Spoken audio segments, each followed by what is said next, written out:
So I'm going to ask you if you have a favorite herb. What's yours, and what advice would you give to people if they're finding, I take herbs all the time, but they don't really do anything? A herb that I do use a lot, funnily enough, is dandelion root, to sort of to come to tie into what you're saying. And there's a reason for that.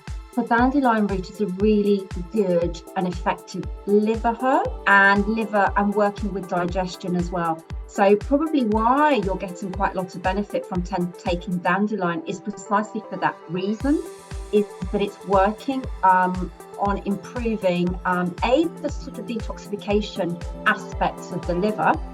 It's also slightly bitter, and anything that's bitter is good for digestion because we've got bitter receptors on our tongue. So when we have something bitter, it immediately starts to secrete saliva. Our gastric secretions start to get activated. So that's why another reason why it's really good, and I often recommend to my patients to include more bitter foods, bitter tasting foods in their diet, like bitter leaves and things like that, into their salads, so forth, because that bitter taste is actually really good for us. And that's why if you go to see a herbalist and they prescribe you a tincture or a powder, we don't just operate in tinctures, it can sometimes be a tea as well. Sometimes there is a reason why it might taste a little bit better. It might be deliberate because actually there's a health benefit to that. And dandelion root, so there's dandelion leaf and dandelion root, and they've medicinally been used for different things. I call it nature's sort of gift of two for the price of one, because the different parts of the herb are used for slightly different things. So dandelion leaf, which is a common weed that most people want to get rid of.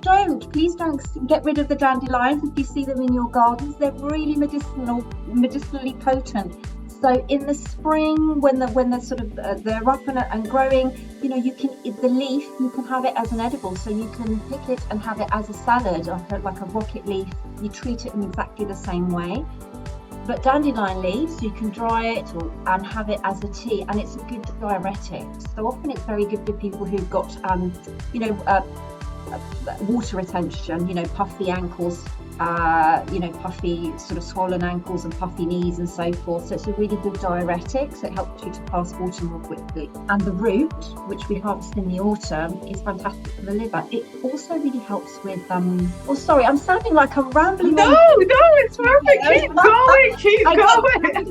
I get carried away. But yes, just to say, the other thing that it's really good for as well, and why it's really helpful for digestion, is because it helps with bile secretion.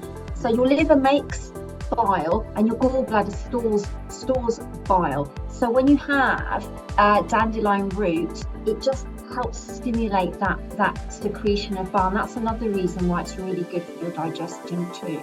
And you can have dandelion root in all sorts. You can get dandelion root coffee, as a coffee substitute. You can find it as a, roasted and used as a coffee substitute. It's got a nice sort of earthy, bitter taste to it. So I agree with you. I think dandelion is a fantastic herb. It's a fantastic herb, and I use lots of it because most people that come to me tend to need some digestive support and some liver support. So herbalists will often include a liver herb in their prescriptions because our livers work very, very hard clearing all these wastes and toxins.